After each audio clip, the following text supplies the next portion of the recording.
Nagaan Waaqayyoo hunduma keessaniif haa ta'u, akkam jirtu, akkam turtan jechuun barbaada. Egaa akkuma beekamu kanaan dura ergaa warra Qorontos isa duraa walitti fufinsaan barachaa jirra. Kutaa lammaffaa isaa ilaallee guyyaa har'aa kana immoo gargaarsa Waaqayyootiin kutaa sadaffaa isaa fi kutaa xumura isaa ilaalla. Kutaa tokkoffaaf kutaa lammaffaa keessatti waan gurguddaa kaasneerra.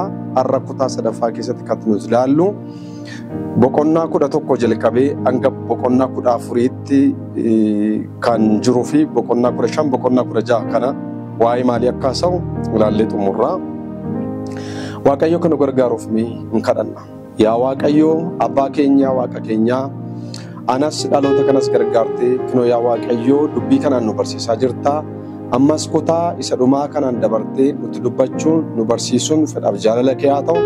Ana nama dubbatuuf ayyaana kee kenni. Warra dubbii kana dhagaan hundumaaf jajjabina, fayyina yaa Waaqayyo ayyaana kee laachuuf fedhaaf jaalala kee haa ta'u. Haabti nu barsiisi. Kana hundumaa jennee si kadhanna maqaa gooftaa keenya maqaa Yesuusiin. Ameen. Egaa ergaa warra Qorontosni duraan kun ergaa gurguddaa 7 of keessaa qaba jennee ilaalaa turreerra. Egaa isa shanaffaa ilaalla har'a shanaffaa fi isa ja'affaa isa torbaffaa kana ilaallee xumurraa kutaadhaan gamna garuu kutaa 3tti qoodee barsiisaa jira. Boqonnaan 11 qabee hanga boqonnaa 14tti kan inni dubbatu hanga lakkoofsa 40 gaafa ilaaltan qajeelfama sagada yookaan qajeelfama waaqeffannaa waldaa keessatti godhamu akkam akka ta'uu qabu barsiisa dabalataa kenna. Gaafa waldaa keessatti sagadaaf yookaan immoo waaqeffannaadhaan tokkummaadhaan walitti qabamnu akkam ta'uu qaba waaqeffannaan keenya yookaan saganni keenya inni tokkummaadhaan waldaa keessatti godhamu kun qajeelfamni isaa maal fakkaata waan jedhu kana Phaawulos barsiisa. Egaa Phaawulos achitti maal kaasaa waan gurguddaa kaasaa isa jalqabaa uffannaadhaan wal qabatee otoo akkana ta'e wayya jedhee raawwatee kaasa. Uffannaa dubartootaatiin wal qabatee uffannaa warra dhiiraa wal qabatee gabaamatti uffannaa walii galatti haalli uffannaa keenyaa akkam ta'uu qaba gaafa gara mana sagadaa dhufnu yeroo sagannu kaayyoon nuti gara waldaa dhufnu waan biraaf sagaduuf dhufna waan ta'eef akkam ta'uu qaba jedha. Keessumattuu Phaawulosin kutaa kanatti maal jedhaa dubartoonni waldaa keessatti yeroo kadhatanii yaa haguuggatan jedha jecha cimaa tokko dubbata. Dubartoonni gara waldaa sagadaaf gaafa dhufan kaayyoon isaanii sagadaan mateetti gara waldaa gaafa dhufan yaa haguuggatanii yoo haguuggatan gaariidha jedha. Egaa yaa haguuggatan hoggaa jedhu Phaawulosin sababa irraa ka'ee akkas jedhu qaba. Maaliif magaala Qorontos keessatti dubartoonni hin haguugganne.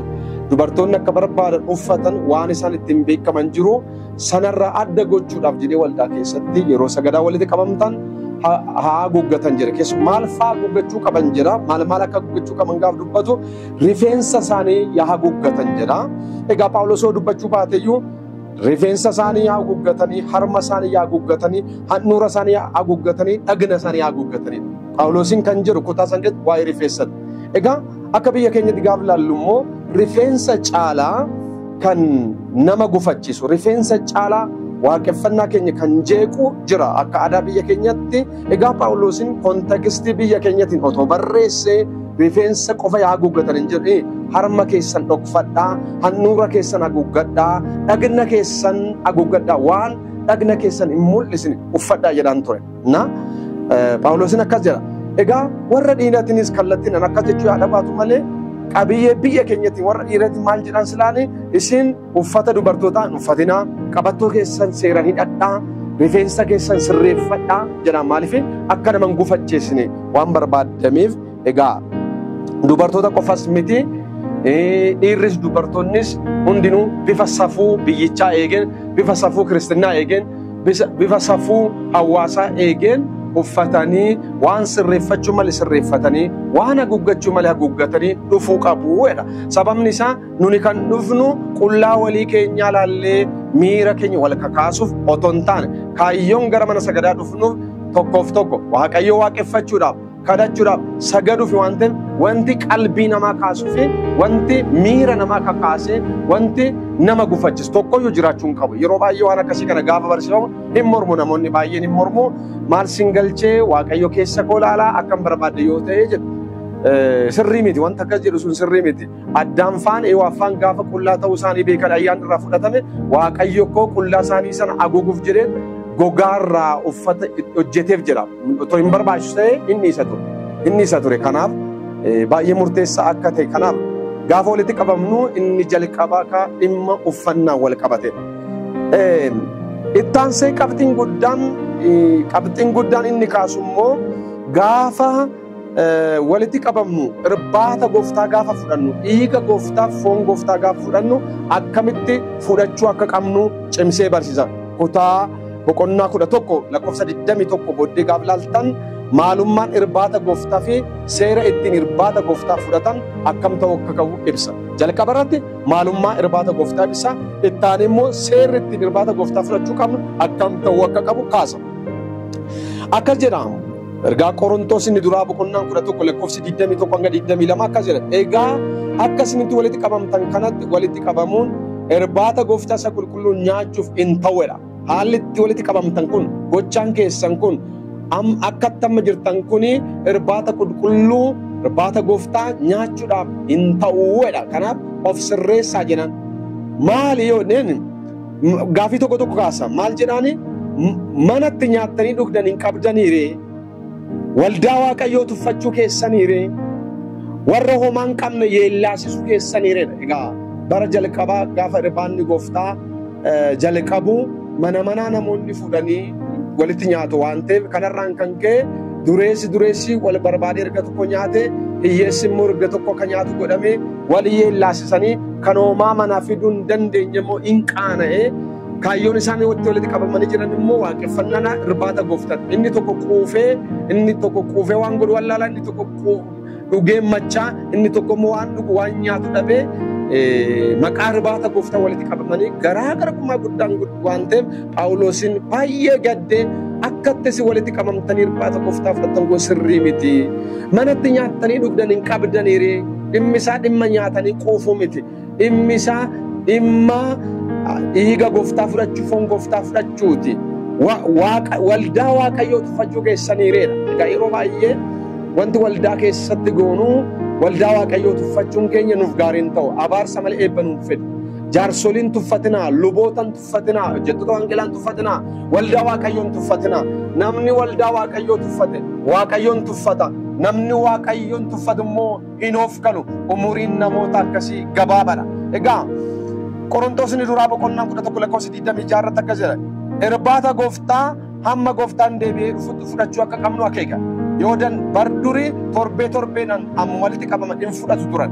Dandeenyaan torbeedhaan yoo dadhabne torbee lamaan ji'aan akkasitti fudhanna. Sababni isaa irbaata qulqulluu hamma gooftaan deebi'ee dhufutti hin fudhannaa.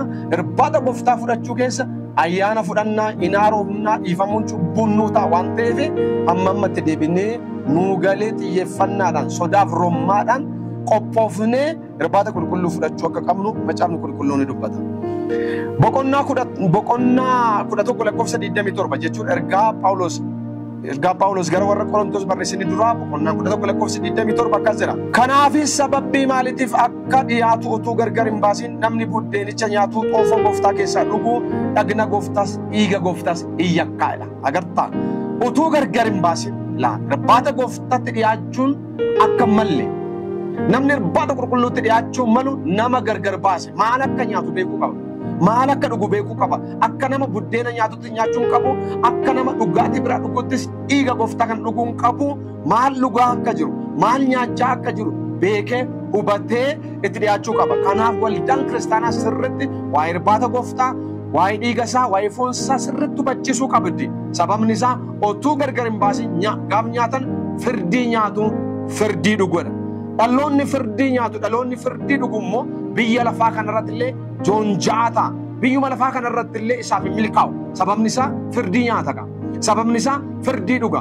Nuuni Kiristoositti kan amanne firdii dhuguuf miti, firdii nyaachuuf miti, firdii jala ba'uuf. Kanaaf obboleessa koo gaafa irbaata qulqulluutti dhiyaattan utuu gargar baasin jedha gargar baasuun barachuu qabdu kanaaf namoonni gurguddaan umuriidhaan guddaa ta'anii gaa otoo hin baratin hin tejjesna hin teenye sababni isaa gargar haa baasanidha. Qorontos duraa boqonnaan 11 lakkoofsi 28-29 immoo akkas jedha namni qoree ofaa ilaalu ergasii buddeenicharra haa nyaatu xooficha keessaa haa dhugu jedha haa nyaatus jedha haa dhugus kan otoo of hin qorin garuu firdii ofirratti fiduuf hin nyaataa hin dhugaa agarta firdii ofirratti fiduuf hin nyaatin firdii ofirratti fiduudhaaf hin dhugin waan lama sirraa eegama tokkoffaa waan nyaattuuf waan dhugdu san gargar baastee hubattee sii galee itti dhiyaachuu qabda. Lammaffaa immoo ofii kee qoruu qabda. Nama irbaata qulqulluudhaaf malee taatee dhiyaachuu qabda. Eeyyee irbaanni qulqulluun cubbamaadhaaf qophaa'e. Irbaanni qulqulluun cubbamaadhaaf haa qophaa'u malee cubbamaa qalbii geeddarate, cubbamaa of qopheesseef, cubbamaa of qoreef kennama. Haalota otoo jirru cubbuu ija jabinaa otoo jirru lola keessa otoo jirru waan biraa keessa otoo jirru baata qulqulluutti dhiyaannee gaaf nyaannu firdii ofirratti fiduudhaaf nyaattaa'edha. Egaa Qorontosni duraachuma boqonnaan 11 lakkoofsi 30 immoo akkas jedha. Sababii kanaaf baay'ooliin keessan keessaa dhukkubsatoo dadhaboos namoonni kaanis du'aniiru jedha. Agartuu kutaa kana keessa Phaawulos akka jedhutti sababa otuu gargar hin baasin barsana namoonni irbaata gooftaatti dhiyaatanii foon gooftaa dhiiga gooftaa dhuganii foon gooftaa nyaataniif firdii nyaatanii firdii dhuganii otoo of hin qorin immoo gara irbaata gooftaatti waan dhiyaataniif firdii ofitti fiduuf hin nyaatanii dhugaa firdii sun maaliin mul'ate yoo jettan baay'oolii warra akkas godhan hin dhukkubsatan dhukkubaan rukutamanidha. Dhukkubaan rukutamuu duwwaan miti baay'ooliin dadhaboo ta'anidha hin dadhaban jira. Keessa darbee namoonni kaan immoo du'aniiru in adabe Waaqayyoon du'an. Har'as Waaqayyoon jalloota mana isaa keessatti qalbiin geeddaran warra amala Waaqaa baran warra waldaa Waaqayyoo salphisan akka barbaadan bahanii akka barbaadan galanii waan barbaadan dubbatanii waan barbaadan godhanii abbaa barbaadan arrabsanii safuu wallaalanii jaarsolii tajaajiltoota waldaa dhaga'uu didanii Waaqayyo sodaachuu didanii warreen akkasii kana Waaqayyo arras in adaba dhukkubaan in adaba barbaachisnaan du'aan illee in adaba umurii jallootaa Waaqayyo gabaabsa waan ta'eef. Kanaaf obboloota koo mana Waaqayyoo keessa gaaf deddeebitan yoo nama sodaachuu dhabaattan illee Waaqayyoon sodaadhaa. Miila keessan eeggadhaa, gurra keessan eeggadhaa, arraba keessan eeggadhaa. Gaafa gara mana Waaqayyoo dhuftudha macaafni qulqulluun arraba kee, gurra kee, qaama kee, yaada kee eeggadhuudha akka barbaadde ta'uu qabu. Manni Waaqayyoo mana Waaqayyooti. Manni Waaqayyoo mana farsoo miti. Yeroo barbaadde baate yeroo barbaadde dhuftee kan galtu miti. Yeroo ol galtuu jalqabdee of eeggachuu qabda. Namoonni baay'een maaliif akka gara waldaa dhufan hin beeku.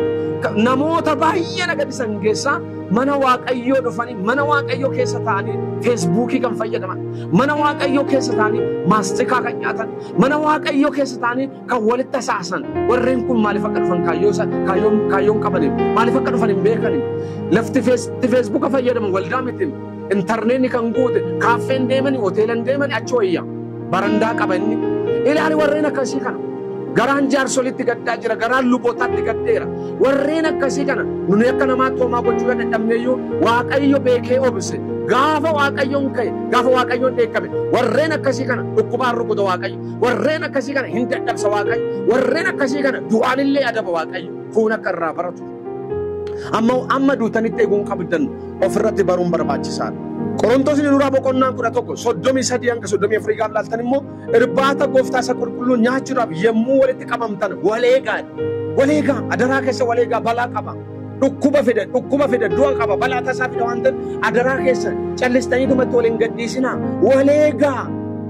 waleegaa seera isaa eegaa of eeggannoo guddaadhaan namoonni akka fudhatan waleegaa nama caamni qulqulluu. Inni kan biraa kutaa kana keessatti kan inni haasu boqonnaa 12 lakkoofsa 8 irraa qabdanii gaaf laaltan jalqabatti waa'ee uffataa isiniin jedheeraa akkamitti uffannee dhiyaachuu akka qabnudha. Inni lammaffaan immoo waa'ee irbaata qulqulluu wal qabatee akkamitti fudhachuu dhiyaachuu akka qabnudha. Amma immoo taanee kan inni haasa'u gaafa walitti qabamne wanti beekamuu qabu inni sadaffaan maalummaa hafuura qulqulluu fi itti fayyadama kennaa hafuura qulqulluuti. Hafuurri qulqulluu jechuun maal jechuu akka ta'e beekuu qabna. Kennaan ayyaanaa yookaan kennaan hafuuraa maal jechuu akka ta'e maalummaa isaa beekuu qabna. Beekuu duwwaa miti itti fayyadama kennaa ayyaanaas beekuu qabna. Waldaa Waaqayyoo kan balleesse kennaa ayyaanaa itti fayyadamuu wallaallee akkatti raajan, akkatti seexana baasan, akkatti lallaban, akkatti faarfatan, akkatti waa godhan fayyadama isaatti wallaallee yeroo har'aa wanti baay'ee waldaa keessatti rakkoo uumeera. Kanaaf maalummaa hafuura qulqulluu fi itti fayyadama kennaa hafuura qulqulluu haasaa. Egaa kutaa kana keessatti akkas jenna. Kennaan hafuuraa gosa garagaraatu jira. Hafuurichi garuu tokkichuma. Agartuu kennaan hafuuraa gosa baay'ee gosa garagaraatu waldaa keessa jira. Faarfannaan jira, lallabni jira, kadhachuun jira, raajummaan jira, afaan haaraa dubbachuun jira, isa dubbatame hiikuun jira. Baay'ee jirani lakkaa'ee xumuruu hin danda'u. Garuu waa tokko bara hafuurichi garuu tokkichuma. Hafuurri lama hin jiru, hafuurri garagaraa hin jiru. Hafuurri tokkichi sun immoo kennaa garagaraa waldaa keessatti kenneera. Garaagarummaan keenya garaagarummaa kennaati malee garaagarummaa hafuuraa hin qabnu. Nuni garaagarummaa hafuura hamaa wajjin qabna. Warra hafuura hamaa wajjin hojjetanii garaagarummaa hafuuraa qabna. Waldaa keessatti garuu garaagarummaa hafuuraa hin qabnu. Hafuura tokko dhugneera, hafuura tokko fudhanneera. Garaagarummaan keenya kennaa garagaraa qabna. Kennaa garagaraa qabna. Akkasuma waan jedhu ergaa garagaraatu jira. Gooftaan ergamaniif garuu tokkichuma. Agartaa? Ergaan garagaraadha. Akkatti ergaa dabarsu, akkatti obboleessi koo dabarsu gargare garuu hin dagatinaa. Garuu hin dagatinaa. Gooftaan ergamnuuf tokkicha. Tokkicha kan nu ergate. Sanduwaa miti. Hojii garagaraatu jira waldaa keessa. Hojii garagaraa jira. Waaqayyo inni hojii hundumaa adduma addaan yaada namaa keessa kaa'u garuu tokkichuma. Hojii garagaraa jira. Gaggeessuun jira, qindeessuun jira. Garuu adduma addaan yaada namaa keessa hojii kan kaa'u Waaqayyo tokkichuma. Jecha kanarraa fitinaa. Hafuurichi tokkichuma. Gooftaan ergamaniif tokkichuma. Waaqayyo inni hunduma keenya hojjetu tokkichuma. Gooftaa tokkoof hojjennu, Waaqa tokkoof hojjennu, hafuura tokkoon hojjennu. Egaa akkasuma namitti kutaa san keessa hafuuruma sanaan, hafuura tokkichuma sanaan, hafuurri namti tokkichi sun immoo hojii kana hundumaa hojjetedha. Macaafni qulqulluun egaa garaagarummaan hafuuraa akka hin jirre dubbataa. Garaagarummaa kennaa qabaachuu mallaa hafuurichi garuu tokkichadha. Ittaanee waan inni barsiisu gaafa walitti qabamne wanti hubatamuu qabu keessaa inni kan biraa fakkeenya dhagna tokkichaa bu'aa dhagna baay'ee. Gooftaan dhagna tokko ta'e nummoo bu'aa dhagna baay'ee akka taane agarsiisa. Kiristoos akka dhagna tokkichaa isa bu'aa dhagna baay'ee qabuuti. Bu'aa dhagna sun yoo baay'atan iyyuu dhagnuma tokkichaadha. Nuyi bu'aa Kiristoos dhagna tokkicharra jirra immoo hundumti keenyaadha. Ergaa Qorontoos 12:13 akkas jedha. Hundumti keenya dhagna tokko ta'uudhaaf hafuura tokkoon cuuphamneerra. Nuyi hundumti keenya akka dhugnuufis hafuurri qulqulluun inni tokkichi nuuf kennameera. Hafuura tokkoon cuuphamneerra. Hafuurri qulqulluu tokkicha akka dhugnuufis nuuf kennameera. Hafuura tokko dhugnee hafuuruma tokkoon cuuphamnee kaayyoon isaa immoo kan gooftaa ta'uudhaaf hundi keenya.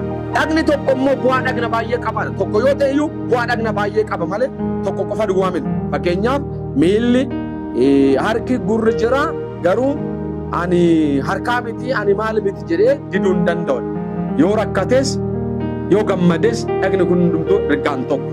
Wanti harka hojjetu, wanti miilli hojjetu kophaa miti. Ida'amee hojiin miilaa, hojiin harkaa, hojiin ijaa, hojiin gurraa ida'ameeti itti badhaafamna. Kanaaf hojiin ani isin hojjennu ergaan tokko itti ida'ameet akka gooftaadhaaf hojjetu akka waaqaa tokkoof hojjennutti lakkaa'ameet gatiitti arganna malee adda addaan miti. Egaa qabxiin inni kaasu inni kan biraa wanti baay'ee beekamuu qabu keessaa waa'ee afaan hin beekamne hin dubbachuuti. Egaa balaan akkasii waldaa keessa jira. Jalqabatti galuu kootiin dura afaan hin beekamne dubbachuun kun burqaan isaa sadii. Tokko burqaan jalqabaa Waaqayyotu kenna afaan hin beekamne dubbachuu kan. Lammaffaa immoo kopii isaa orjinaala sana kan fakkaatu kopii isaa seexanni kenna. Fakkeessee seexanni kenna. Warri afaan haaraa dubbatan hundinuu kan Waaqayyoo miti. Seexanni kan kenneef jiru. Sadaffaatti immoo Waaqa biraas miti, seexana biraas miti. Irraa dubbachuudhaan kan ka'e kopii godhanii korrojanii akka midhaan qaarmii sanarraas walitti fudhanii jecha shanan tokko walitti daaniituma gungumaa hobobbisaa warri oolamuu jiru. Ta'uu qabu garuu akkas. Inni kan seexana biraa sun koo waldaa fa'aa abaara. Warra afaan haaraa hiikan hin agarre waldaa abaara, saba Waaqayyoo abaara. Kanaaf akkamitti amiin jennaree waa'ee afaan hin beekamne dubbachuu ilaalchisee akkas jedha. Yoo hiikame malee namni isa hubatu hin jiru. Yoo hiikame malee namni isa hubatu hin jiru dhugaadha qaba. Waan ati haasoftu yoo namni kun jiraanne ani waan ati jechaa jirtu na arrabsita taa'ee na eebbista ta'ee waaqa duwwaa beeka. Kanaafuu waan ati jettu waan beekneef amin jechuun na rakkisa. Phaawulos kan jedhu yoo hiikame malee namni sin hubatu. Kanaaf yaa hiikamudha. Waaqayyotti dubbata malee namootatti hin dubbatu. Yoo hiikamne namichi sun gaafa afaan haaraa dubbatu waaqatti dubbachaa jira. Garuu namatti immoo dubbachaa hin jiru. Waaqni isa dhagaa namni isa dhaga'u. Egaa namatti hin dubbatu yoo ta'e immoo dhoksaatti waaqatti dubbatu jedhamu. Hafuuraan geggeeffamee waan dhoksaa baay'ee of keessaa qabuun dubbata. Yoo hiikamuu dhabaate iyyuu dhoksaa akka of keessaa qabuun beekna waaqayyo biraa ta'e. Dhoksaa san hubannee amiin jechuuf qalbii geeddarachuuf itti galateeffachuuf garuu hiikamuu qabaadha. Namni waan waaqayyo sitti mul'ise himu immoo cimsuudhaaf, gorsuudhaaf, jajjabeessuudhaaf namootatti dubbata. Raajiin amma ilaal deebi'ii jedhaa, dhaabbadhu jedhaa, waaqayyo si wajjin jira jedhee dubbataa, hin gorsaa, hin jajjabeessaa, hin cimsa. Raajiin namni raajummaan dubbatu namatti dubbata, waaqatti hin dubbatu. Namni afaaraan dubbatu immoo waaqatti dubbatu. Yoo hiikame immoo hiika qaba nus hin dhageenya. Kanaaf namni afaan hin beekamnedha. Qorontoos duraa boqonnaa 14 lakkoofsa 1-4 namni afaan hin beekamne hin dubbatu ofiisaa hin cimsa. Inni waan waaqayyo sitti mul'ise himu immoo waldaa kiristaanaa hin cimsa. Raajummaan waldaa cimsa, namni afaan haaraa dubbatu of cimsa, of haaressa. Of haaressa of cimsuuf immoo obboleessa kee gufachiisuu hin qabdu waan ta'eef kophaa keetti waaqayyotti dubbachuu qabda jedha. Boqonnaan 14 lakkoofsa 16-17 akkas jira. Wanti afaan hin beekamne hin dubbatame yoo hiikame malee amiin jechuuf hin rakkisaadha. Kinuma macaafa jira. Ergaa Qorontos inni dura boqonnaan 14 lakkoofsa 16-17 gaafa dubbistan wanta afaan hin beekamne hin dubbatame yoo hiikame malee amiin jechuuf nama rakkisaadha. Yeroo tokko tokko lisaanni ammeenya hin qabu, callisaa amiin jedhaadha. Maaf ammeenya hin qabu? Seexana biraa taanaan na abaara. Seexana biraa taanaan waldaa abaara. Indee cabi baqaqi gaafa jedhu amiin akkamittan jedha. Amiin nan caba jechuun hin jedhu kun maal jedhamu hin qabu. Callisanii hin jedhina. Waldaa kiristaanaa keessatti afaan hin beekamne sagalee 10,000 dubbachuurra warra kaan barsiisuudhaaf qalbii kootiin sagalee hiika qabu 5 duwwaa dubbachuun nan jaaladha Phaawulos. Qorontoos duraa boqonnaa 14 lakkoofsa 19 dhaqxanii gaafa laaltan waldaa keessatti gaafa walitti qabamtan sagalee afaan hin beekamne 10,000 dubbachuurra warra kaan barsiisuudhaaf qalbii kootiin sagalee hiika qabu 5 duwwaa dubbachuu koo nan jaaladha. Agartaa? Afaan haaraa isa hiika hin qabne kana 10,000 targootee dubbachuu keerra jecha 5 akkanamis afaan Amaariffaa yookaan Oromiffaan akkanamis dhaga'utti jecha 5 yoo dubbatte irra wayya jedha macaafni qulqulluun. Na lakkoofsa 23 irratti immoo akkas jira. Qorontoos duraa 14:23 immoo akkas jira. Warri namanne yoo ol galan hundumti keessan maraattota jedhaniire agartaa? Anis atis callisnee afaan haaraatiin hin dubbanna yoo ta'e namni waliin dhaga'u yoo ta'e anamiin jedhu hin jiru yoo ta'e inni qabu yoo ta'e hunduma keenya callisee afaan haaraan dubbata yoo ta'e walitti qabama qulqullootaa osoo hin taane inni walitti qabama maraattotaa dha macaafni qulqulluun. Waldaan kiristaanaa immoo walitti qabama maraattotaa miti. Waldaan kiristaanaa Amaanu'eel miti. Waldaan kiristaanaa bara kanaa hospitaala isa namni qalbii dhabe isa namni sammuun isaatti qorakkisitee walitti qabamu isa fakkaata. Akkas ta'uu hin qabu. Walitti qabama qulqullootaa, walitti qabama beektotaa, walitti qabama warra hafuuraan geggeeffamanii, walitti qabama warra waan godhan beekaniiti malee walitti qabama maraattotaa miti. Kanaafuu nama hafuura of fakkeessuudhaaf jettee waldaa kiristaanaa walitti qabama maraattotaan godhine, gabaa maraattotaan godhina. Waan gootan beekaa, kaayyoos qabaadha, maqaaf hin jiraatina. Kanaaf namni namanne tokko yeroo ol gale hundumti isaanii maraatan kun walitti qabama maraattotaatiin hin jedhaniire amma gaaf tokko gaaf televiiziyoonii ilaaltan wanti godhamu tokko waldaa kiristaanaa fakkaatu walitti qabama maraattotaa tajaajilaan sunis maraataa fakkaata godhiyaan jedhuun maraataraa angodhus maraataa fakkaatu mataanan dhaabbadhuudhaanii jarris mataanan dhaabbatu gangaladhaadhaan jarris hin gangalatu kun maarree walitti qabama maraattotaati malee akkamitti beekan tokko isaan gidduu dhabama. Egaa Jaaffaa irratti kan dubbatu boqonnaan 15 guutummaa isaa amma lakkoofsa 58 gaafa laaltan waa'ee du'aa ka'uu Kiristoos haasa'a. Qabxiin Jaaffaan keessatti kan laallu waa'ee du'aa ka'uu Kiristoos. Egaa Qorontoos duraa boqonnaan 15 lakkoofsa 1 irratti akkas yaa ammas yaa obboloota koo wangeela isa nan isinitti lallabe isa isin fudhattan isa isin ittiin cimtanii dhaabbattan jirtan isin nan barsiisaa jedha. Sababii amantaniif utuun beekin fudhatta yoo ta'e malee akkuma nan isinitti lallabetti yoo eeggattan wangeelichumaan hin fayyitan. Yaada joonuttu maaliif akka amantan hin beektan baay'ooliin keessa waldaa dhuftu hin baatu hin galtu eenyutti akka amantan maalitti akka amantan hin beektan malee eenyutti akka amantan maalitti akka amantan yoo beektan isa yoo eeggattan wangeelichumaan hin fayyitu. Fayyinni wangeela keessa jira obboleessa. Wangeelan fayyita afuratti foonitti. Nama caafa jedha. Hundumarra caalaa waan ofii kootti fudhadhe isinitti dabarsee kenneera. Innis immoo caafnanni qulqullaa'an akkas jedhaadha. Qorontos irraa boqonnaa 15 lakkoofsa 3 akkas jedha. Caafanni qulqullaa'an maal jedha? Kiristoos cubbuu keenyaaf du'eera. Kana wangeela. Lallabamuu qabu deddeebi'ee Kiristoos cubbuu ilmaan namootaatiif du'eera. Inni awwaalameera. Guyyaa sadaffaatti immoo du'aa kaafameera. Kana amantii beeksifannaa keenya keessattis kan jennu kana. Kana wangeelli agartee amanteetta yoo ta'e kun waan kun sii galuu qaba. Kan fudhachuu qabda. Kiristoos cubbuu keef du'eera. Inni siif awwaalameera. Inni guyyaa sadaffaatti du'aa ka'eera. Amma mirga Waaqayyoo abbaa jira. Achiis immoo deebi'ee dhufa. Kana beekuu qabda wangeelli kana beekuu qabda. Wangeelli kana gidduun galeeffanne wangeelli shiroo barbare yeroo tokko tokko waldaa kiristaanaa dhaaba barbaree dhaaba shiroo dhaaba minaanii fakkaata. Dhaaba minaanii fakkaata. Tajaajilaan bara kanaas dallaala lafaa fakkaata. Dallaala manaa fakkaata. Dallaala makiinaa fakkaata. Raajonni bara kanaa waa'ee makiinaa raajuu, waa'ee manaa raajuu, waa'ee lafaa raajuu. Kana jechuun ani raajiidhaan jedhu inni dallaala lafaa, dallaala makiinaa, dallaala manaati. Na barsan maal jedhaani?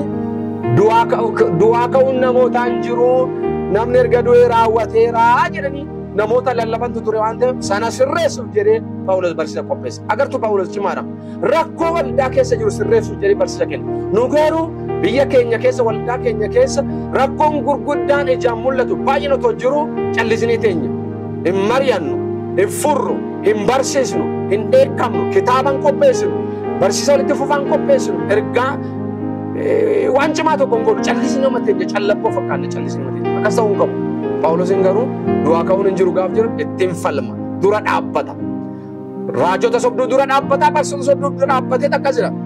Warri du'aan ka'uun hin jiru erga ta'e Kiristoos immoo du'aan kaafamne kaa'edhaan Phaawulos. Kiristoos du'aan kaafamne erga ta'e lallabuun keenya dhimma hin baasu, amanachuun keenyas dhimma hin baasu. Agartaa amanachuu keenya akka dhimma baasu kan godhe, lallabni keenya faarfachuun keenya raajuun keenya dhimma akka baasu kan godhe du'aa ka'uu Kiristoos. Kiristoos akkuma du'etti hafeera otoo erga ta'e lallabuun keenya akkasumaani lallabni keenya dhimma hin baasu. Luba jedhamuun keenya, paastarii jedhamuun keenya, abaluu jedhamuun keenya dhimma hin baasu. Ani amaneera, ani kiristaana jechuun keenya dhimma hin baasu. Kiristaanummaa kee kiristaanummaa isa dhugaa isa jiraataa kan godhe du'aa ka'uu Kiristoosi akka inni jedhutti kana. Maal jedha Phaawulosin? Cubbuun keessan ammayyuu isinirra jira jechuudha kaadha. Egaa Kiristoos du'aan kaan immoo cubbuun keessan ammayyuu isinirra jira, isiniif hin dhiifamne wanjoo cubbuu jala jirtu jechuudha kaa egaa'edha. Nuni koo cubbuun keenya nurraa fuudhameera, ani hiikameera, an furameera, an fayyeera kan jennu koo idaan koo kan falameera kan jennu, idaan narra hin jiru kan jennu koo du'aa ka'uu Kiristoostu akkasitti nu lallabsiise. Du'aa ka'uu Kiristoostu akkasitti nu faarfachiise. Egaa Kiristoos du'aan kaanee kun rakkoodha Phaawulos. Na ergaan Qorontos boqonnaan inni duraa boqonnaan 15 lakkoofsi 12-18 immoo akkasii. Yoommaa Kiristoos du'aan kaane warri Kiristoositti amanatanii turan sun baduu isaaniiti kaa. Phaawulos baduu isaati kaa. Phexros baduu isaati kaa. Maatiyos baduu isaati kaa egaa. Warri nu ilaallannee deemaa turre sun akka barreessan Ibraawotaa akka duumessaa warra nu marsan dhugaa baatota baay'ee qabne naami jedhee dhugaa baatonni baay'een akka duumessaa nu marsanii nu fakkeenya godhannee lallabnu sun badankaa kassarankaa yoosimmaa nu sabni hin qabnu jechuudha kaa. Jireenya ammaa biyya lafaa kanarra jiraannu duwwaadhaaf Kiristoosin abdanne erga ta'e namoota hunduma caalatti nu ba'uun hin taa'edha. Qorontos inni duraan boqonnaan 15 lakkoofsi 19 akkas jedha. Jireenya amma biyya lafaa kanarra jiran duwwaadhaaf Kiristoosin abdanne erga ta'e namoota hunduma caalatti nu ba'uun hin taa'edha. Nuni Kiristoosin kan amanne jireenya isa biyya lafaa kanaa miti. Mana argachuuf miti, makiinaa argachuuf miti, lafa argachuuf miti, haadha manaa fuudhuuf miti, heerumuuf fuudhuuf miti, biyya alaa ba'uuf miti. Kanaaf miti nu Kiristoosin kan abdanne. Nuti Kiristoosin kan abdamne cubbuu keessaa baanee cubbuutti fayyinee galgala keenya tolfanne barabaraan ergamootatti makamne barabaraan isa wajjin jiraachuudhaaf isa olii sanaaf Kiristoosin amanne isa olii sanaaf Kiristoos abdanne irraan kan hafe waa'ee lafaa kanaan miti. Allafaa yoo ta'e isaa ta'u yoo ta'u baate soomaa miti. Umuriin namaa waggaa 70 yoo baay'ate 80 san dabarraan bu'aan qabu. Kana jechuun maal jechuudha? Yoo rakkattes waggaa 70 rakkatta. Yoo sitti tolee jireenya qananii guddaa keessa galtes immoo waggaa 70 qananii keessa jiraata. San booddee ati biyyoota dabalamtaa inni immoo hin hafa lafa kanarratti. Takka ishee fudhattee hin galtu hin deemtu. Hin deemtu qollaa kee dhufte qollaa kee deemta. Kanaafuu namni baay'een dhukkubatti fayyuu qofaaf Kiristoosin kana qabeenya argachuudhaaf akkas ta'uu hin qabu. Nuni nama akkasii bootu taa'edha macaafa. Amma garuu Kiristoos warra du'an keessaa kaafameera dha Phaawulos. Kaafameera akka jarroo deessanii miti kaafameera. Warra obbaafatan keessas isa jalqabaa ta'e ka'eera. Du'uun karaa Addaam karaa nama tokko karaa Addaam jalqabe. Du'aa ka'uunis immoo karaa nama tokko karaa Kiristoos jalqabe. Inni Addaam sun erga nurratti raawwate inni Kiristoos kun nurratti raawwata. Nu amma isa Addaam jala baanee bobaa Kiristoos jala galleerra. Ammayyuu bobaa Addaam jala kan jiran jiru.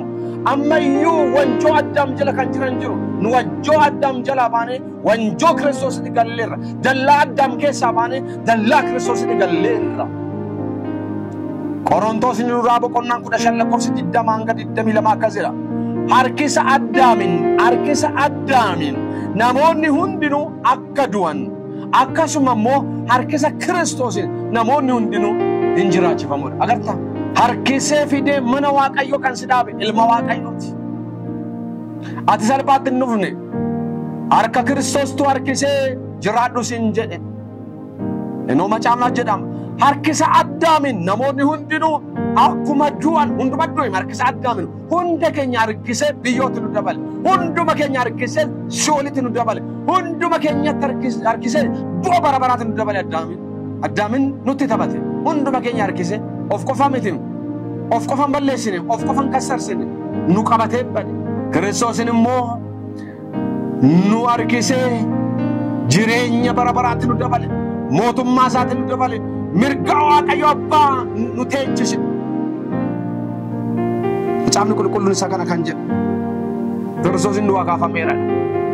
Inni dhuma egaa boqonnaa 16 irratti xumura boqonnaa 16 tokko qabdanii dhumaatti gaaf laaltan keessumattuu lakkoofsa tokko hanga afurii gaaf laaltan qabxiin 7ffaan horii gargaarsa amantoota buufamuu qabudha.